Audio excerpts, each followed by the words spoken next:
there is the general idea that recovery is on stopping using substances. The stopping using substances is largely a byproduct. However, the real recovery journey is the implementation of these principles once they leave treatment.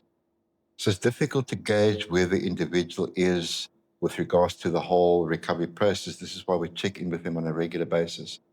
We reevaluate the treatment goals to see where they are at. But it's largely the way the client presents and the general state and the behavior. And for the most part, the client can say, I can see progress, I can feel.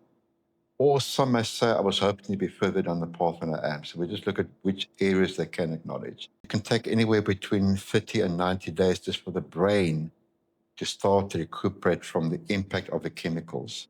And the brain directs thoughts, behavior, so it can be very challenging. So we try and help clients to help identify certain milestones they are achieving and to be able to acknowledge that. The actual measurement is probably only really visible after 6 months to a year because they're developing new behaviors. Just one thing with regards to substance use, there is the general idea that recovery is on stopping using substances. The stopping using substances is largely a byproduct.